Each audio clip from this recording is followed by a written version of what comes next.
Let's take a moment and we will introduce Stephen Pelham, who is the Senior Product Marketing Manager at Self-Serve Education at Slack. And he's going to come up and he's going to talk to us about pricing and packaging your product as it evolves. Let's welcome.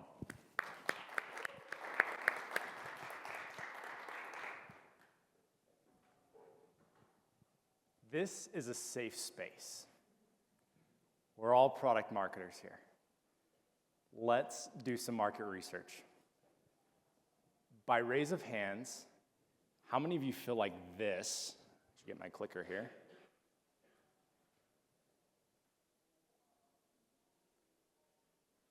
How many of you feel like this when you think about pricing and packaging? Raise your hand, be bold. Anyone? Saw a half hand. You might be coming up here and presenting if that's true. Now, by raise of hands, how many of you feel like this when you think about pricing and packaging? All right, honesty, I love it. Now, finally, how many of you feel like this when you think about pricing and packaging? All right, I see some switchers. It's all good. Now, regardless of how you feel or whichever emoji best resonated with you, I hope that the stories that I'm going to share today and some of the tips will be helpful for you on your pricing and packaging adventure. By way of introduction, my name is Stephen Pelham. I'm a Senior Product Marketing Manager at Slack, and I am focused on self-serve user education. So basically marketing and educating end users on how to use Slack for Slack's self-serve business. Any Slack fans in the house? Raise your hands. Yeah, woo! Yeah. Keep using Slack. Tell all your friends. I was in New York yesterday at our user conference, so be sure to check out that session. If you find me entertaining or love my hair, whatever your thing may be, keep watching. So I have been fortunate throughout my career to work in a lot of different aspects of our amazing field here of product marketing. And that includes pricing and packaging.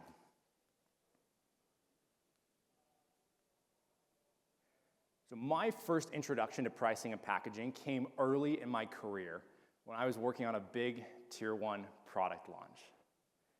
Now, as I was getting ready for that launch, there were a few things that I felt like I needed to understand. First, what was the minimum price that we had to charge for our product to cover our expenses, right? Because we're a business. You can't spend more than you earn, right? I was once told as a marketer, you don't have to be an expert in finance, but you have to be an expert at having a friend in finance. And so I went to my friend in finance, and they helped me understand all the expenses associated and what our product would need to at least cost. The second piece was understanding our audience's willingness to pay. So for this particular launch, one of the things I did to get an understanding of this was I talked with some of our beta users. I also chatted with sales and customer success to understand, okay, where do we think would be a good price point? And last, but certainly not least, looked at some of our competitors to understand just generally in the market how things were priced. Now, looking back to this launch here early in my career, I don't know that this was the most scientific process for pricing and packaging, but it worked.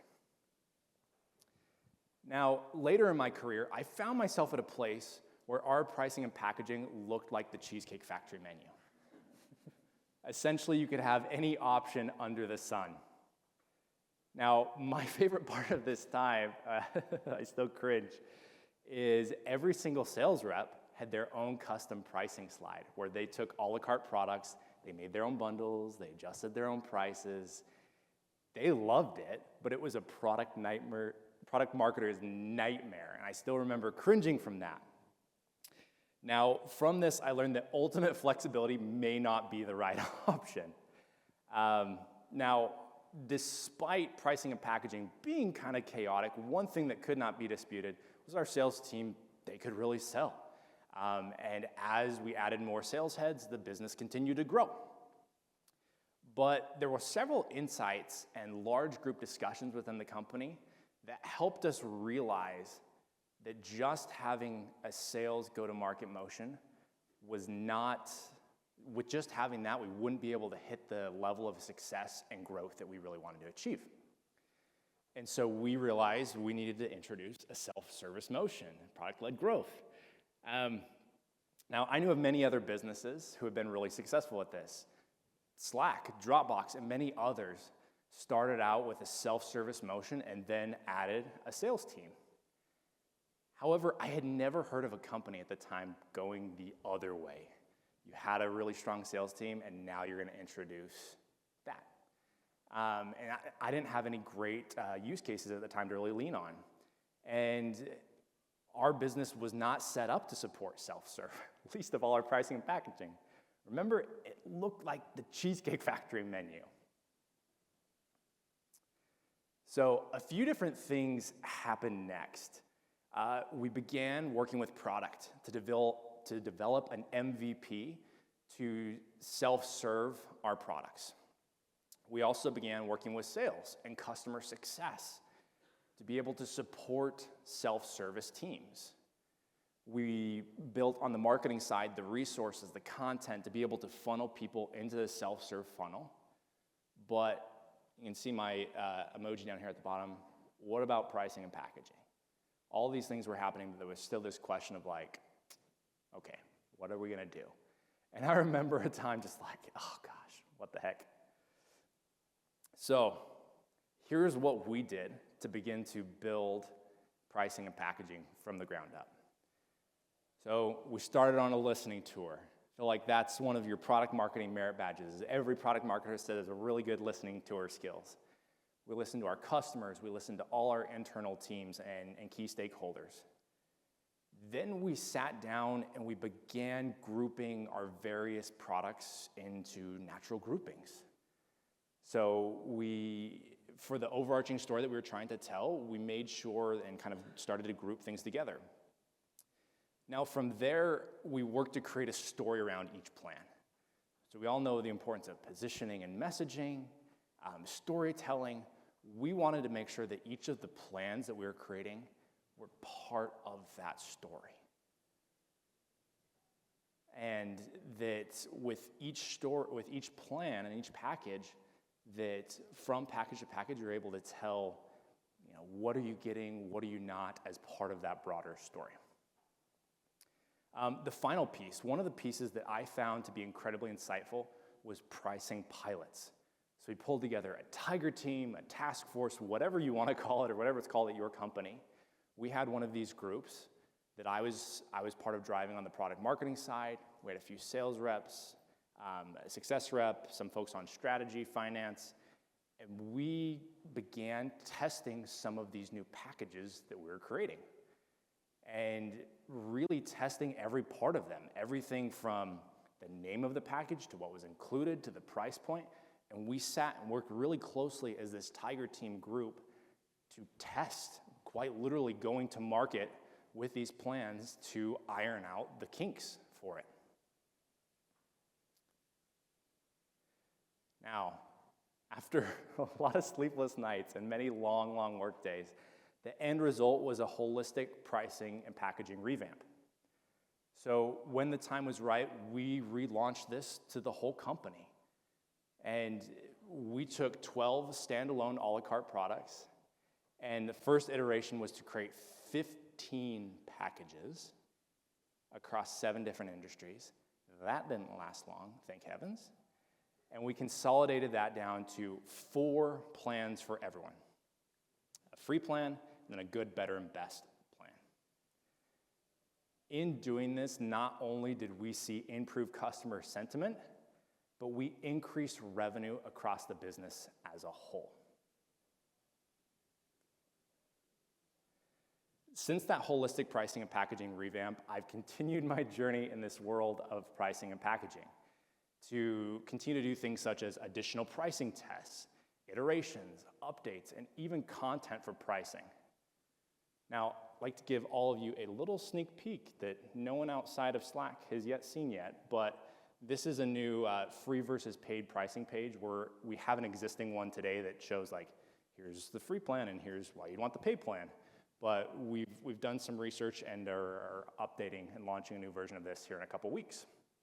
So, as I mentioned earlier, I oversee end user education for Slack's self-service business. And we found that continuing to educate and teach people on the difference between plans is a vital part. And so creating and updating new pricing content is a big part of my role today. Now, thinking back on various pricing and packaging initiatives throughout my career, I've learned a lot of different things, most of it by making a mess or stumbling through it. And so I've boiled that down to 7 actionable tips that I'd like to share with all of you today. So you can leave, hopefully, today's session with some tips on how you can continue to crush it with pricing and packaging. Tip number 1 is understand who buys your stuff and why they buy it. I found the most effective way to do this is to talk with your customers. I am a firm believer that if you're not talking with your customers on a regular basis and getting insights from them, you lose your superpowers as a product marketer. You get into that ivory tower, as is sometimes talked about in product marketing, and none of us want that. Surveys are also a great way that I've found to be successful in getting and quantifying results from customers more broadly. Additionally, one thing that I've found to be helpful in my previous work is just getting a breakdown and all the metrics and data we have around what types of businesses are on each plan. That can be incredibly helpful, and then going into surveys, going into one-on-one conversations with customers, you're then able to drill a little deeper to understand, okay, why do they really buy our stuff? Looking at reviews for your company is another great option. Review sites such as Google, G2, and Capterra provide a lot of insights on why people want to buy your stuff. And last, but certainly not least, is chatting with sales, customer success, and support. Where possible, I found a tremendous amount of value in going and setting up my workstation and sitting amongst the support team, amongst the sales team, and listening to them talk, listening to them pitch, listening to the questions that come from customers. Now, in a digital-first world, this isn't always feasible, and so recordings or even having frequent conversations just to ask these teams, hey, what are you hearing? What are you learning as it pertains to pricing and packaging? Tip number 2, understand why people leave your business. So similar to understanding why people buy your stuff, you can do a lot of the same things to understand why they don't want to buy your stuff. So talking with customers, looking at cancellation reports. So one pro tip I've seen, a lot of Slack users in the house, is to have an automated channel from your CRM that every time there's a cancellation, it posts that in the channel for everyone to see. Then you're able to create threads, action off items, collaborate on each particular cancellation request.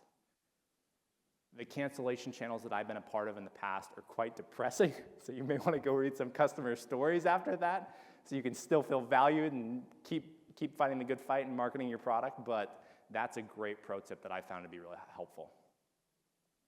Again, looking at and reading reviews and chatting with those frontline teams. Tip number 3, understand your competition and others in the market. So in my mind, there's really 2 parts to this.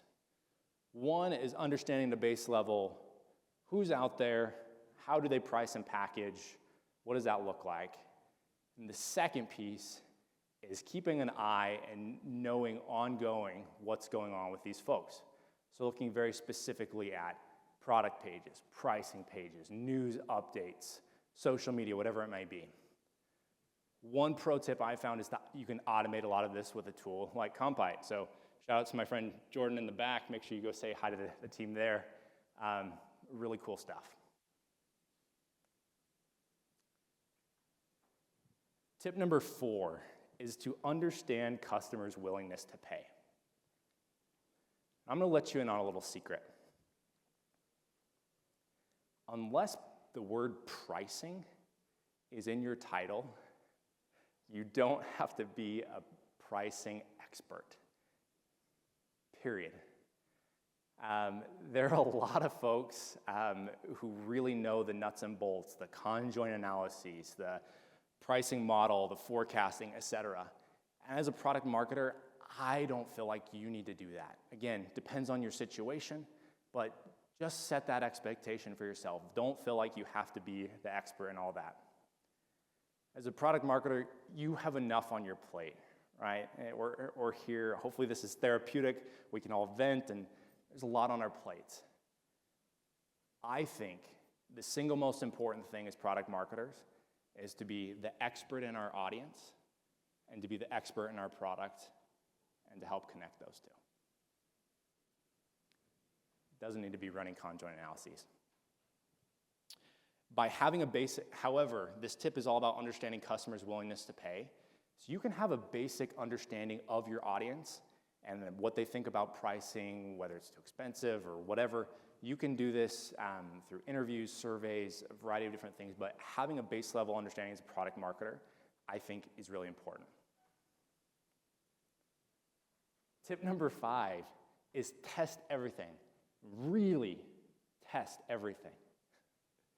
So sometimes in a world of marketing and product, I feel like we get in this place where it's saying, hey, let's test this. And that's secretly code word for let's put this on the back burner and where we may or may not think about it again anytime in the future. One thing I've noticed when it comes to pricing and packaging is that everyone has an opinion on your pricing and packaging. They think their opinion should be heard. Now, this can lead to squabbles of opinions, and it's just so obnoxious as a product marketer. So one of the things that I have found to be incredibly helpful is to bring insights and data to the table. So one example of this, I think back several years ago, I was working on a updated version of or creating a pricing and packaging page holistically. And everyone from product management to product design to corporate strategy to each of the executives to demand gen, they all thought they knew exactly how this page should be created. And pricing pages get a lot of traffic, let's face it. And so you do need to be very careful and mindful when creating pricing pages. So one of the things that I just did, and it worked really well, is I took mock-ups and designs, versions of copy, and walked through it one-on-one with our kind of core buyer. Customers, prospective customers. One of the anecdotes I remember getting from that exercise was, hey, I'm here just to learn about your product. Don't give me all that marketing gobbledygook. And I remember taking that quote back to all these other teams and saying, sorry copywriting friends, like, I don't care. This is what our customers think, and that's what we're gonna do. It gives you power as a product marketer to have those insights. Now, pro tip, really be ready to talk to customers. I use a tool called User Interviews. I know there's lots of other tools like that out there. And at the beginning of each quarter, I will set up like Wednesday from 9 to 1 p.m. and get people scheduled in for every week. And then whatever I'm working on as a product marketer, I will bring that on Wednesday. And our product teams and other teams around the company are able to sign up for this as well. Bring whatever you're working on. If you have a brief, if you have copy, if you have an idea you just want to talk through, whatever it may be, have that time and space to be able to get those insights from your users. Tip number 6 is connecting pricing and packaging to positioning and messaging. Now, I don't pretend to be an expert on this. However, what I have found that works well in doing this is to really start by understanding what differentiates each plan as simply as possible. and not, hey, here's this plan, and you get this and this and this and this, but really simple, one sentence, here's why you want this plan, this package. Have that for each package, and then being able to connect that back to the overarching story you're trying to tell, your overarching narrative, and allowing to be able to flex on each package and say, okay, you're missing this as part of the overarching story, or you're getting this as part of the overarching story. It's about being really mindful. And I remember some of these exercises were like, we're going to price and package our plans. It was kind of the initial thinking, but really the underlying value of this is to make sure that someone in finance or whoever's grouping plans isn't driving the story. That's what we do as product marketers. We help to drive that story to connect our product and audience together. Tip number 7, you got this. Be confident, friends. Pricing and packaging can be tough stuff. There can be a lot at risk. It's highly visible. Everyone has an opinion. It can really be stressful. But don't feel like you're alone. Lean on friends. Lean on your friend in finance. Lean on the Product Marketing Alliance. There's so much good content that's here that can help give you ideas on how to go. Now, I recall one experience early in my career where I was connected with a mutual connection, someone that did pricing and experimentation at SurveyMonkey. And he just opened my mind to the possibilities of what could be done. And so we're all friends here. Let's help each other. Let's learn from each other. Next, always be collecting insights. That's your superpower. That's your fuel that gives you that power. And finally, go forward with confidence and iterate. Pricing and packaging is a living, evolving thing. Now, to recap very quickly, understands who buys your stuff and why they buy it. Understand why people leave your business. Understand your competition and others in the market. Understand customers' willingness to pay. Test everything, and really test everything. Connect pricing and packaging to positioning and messaging. And be confident. All of you got this. Now, I'm confident that as you follow these tips and just trust in yourself, that you'll be able to confidently go out and evolve your pricing and packaging as your audience and as your product evolves. Let's kick it over to questions.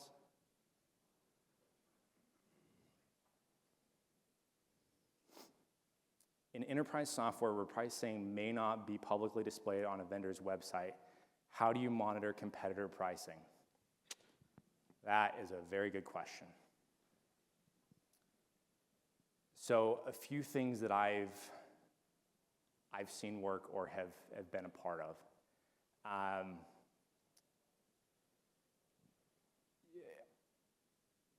Review sites is one way to get that. Looking at forums. Oftentimes people will complain about pricing or talk about that. Getting calls with people or networking if that's weird or if that can be genuine.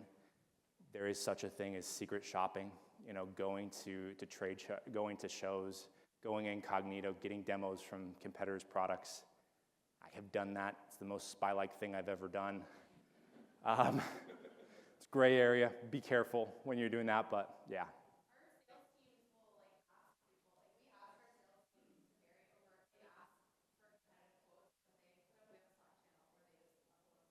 Love it. Great example. Thank you. Are you testing the pricing? Did you have any revenue operations issues? People with a variety of offerings that were hard to service and maintain over time? Yes. Short answer. Most of the pricing and packaging focused on forward-looking, so we hadn't quite, at the time I part of that particular organization, we hadn't cracked the back-looking side of that, but complex issue for sure. In your experience, what's a typical percentage of customers who forego standard plans in favor of a la carte pricing? What's some common reasons to do that? I think why the customer would forego that? What I've seen happen is that customers will want an a la carte option, to simply feel like they're not paying for anything that they don't use. So if any of you are on Xfinity, I unfortunately am. Sorry if there's anyone strong feelings for Xfinity in the room, but you get the idea, right? You're given all this stuff, and it's like, well, I only use this. Don't give me all that other crap. I think customers' mindsets for that, and so I think as a product marketer, how I've tried to work around that is just educating on all the things they get and why they're getting all those things, and talking about how a la carte pricing wouldn't necessarily be any better for them. So I think it's just an education component. Some examples of the timeline and actions to create pricing and packaging on a product that is not to market yet, where we is still discovery testing. Some examples of timeline. Brandon, any comments? Yeah. Brandon. So this is a thing that I'm dealing with where we have a new product that's coming out that is still in testing with customers. I'm thinking at what point, like I have my ideas of how we're going to price it. So we're looking at usage-based, subscription. A lot of this is about engaging with the customers, but like we don't actually have a product for them to see yet. Yeah. Even get their feedback of how they would pay for it. And so I'm looking for just an idea of at what point does pricing conversations with customers get started if you don't have anything to show them or for them to understand or see yet? As early as possible. I think there was a question earlier on, when does product marketing start? There's a lot that we do, folks, like a ton. And so at the time that product starts building, ideating, doing research, I think pricing should be done as well. Even if there's nothing to show, even having high-level concepts of like, hey, for something that does this, like I've seen surveys sent out that doesn't even necessarily show the product, it just explains it, and that's one way to start getting some insights and data for it. So as soon as you can start, I think would be my recommendation. The most popular tag on the pricing page is sometimes predetermined and not actually the most popular product. Truth, right there. Does that tag really make a difference? I think it does. From the from the one-on-one conversations I've had with customers, they said, "Oh yeah, I see. That's the most important option." So that's probably, I'm like, because in pricing and packaging theory, basically the goal is like you want 70% of your folks on the middle plan. That's what you shoot for, and so that's why people put the most popular plan generally on the middle plan. Opinion and factors that go into usage pricing versus subscription. Whew, a lot of thoughts go into that one. I think the biggest challenge I've seen with usage, and I've had both. I've worked in worlds where both are reality. I think the biggest challenge with usage-based pricing is that you want to help your customers to see the value and not discourage usage because of pricing-related things. And so I think there are pros and cons to both. I think our role as product marketers in either world is to really help to create that story and value, even if it's, adding an additional person or if it's actual like very usage threshold, whatever it may be, to help people see the underlying value and to not discourage usage. What is the biggest struggle you've faced internally when trying to approve pricing? Alignment, period. Everyone has their own opinion, and having that data as a product marketer has been the best way that I've seen to work around that. Any other questions? I think I got through all the ones on the screen. Yeah, please. Savannah, pleasure. I have my question at the top here, but thanks. I'm just curious about some more successful strategies or methods that you have implemented that have been successful in actually testing pricing, and especially when you have multiple variables, like if you're changing pricing and packaging and maybe positioning all at the same time, how do you isolate testing? That's a good question. Fun problem sounds like you have going on. I think the best, and going back to all of my research classes in grad school, is try to isolate those variables best you can. Sometimes you can't, and it's messy. And I think do the best you can to create the test that makes the most sense, that you feel is the most true to science, but will also help you get the right result. I don't know that that's a super helpful answer, but I think that those like task force that we have, one thing that we saw is that we have stand-ups at the end of each day. Hey, what did you learn today? How did things go? And then being able to say, okay, what do we really want to understand tomorrow? Is it the name of the plan? Is it the price? Is it what's included? And then we made a goal, it's like a task force to focus on that specific thing for the next time. Got one in the back right here. Yeah, please. How, can you hear me? Yeah, hey. Okay, cool. So how do you segment, when you send the surveys, how do you segment the customer? Like, when you're doing the packaging, probably there are customers who haven't used your features like all the features across all the products which you have. How do you decide which segment of the customers would be able to provide you the good pricing point?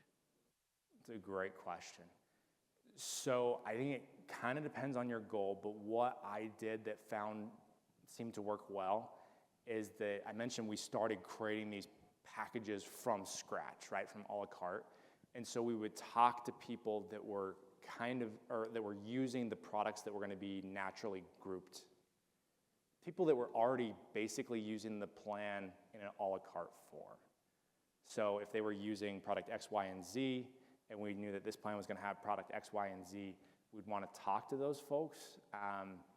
Also just general people that weren't familiar with products to begin with, that was one way that we found to work with segmentation. Hope that helps.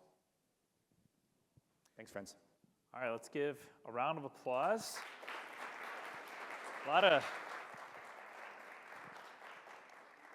lot of great questions there. Hopefully you guys can follow up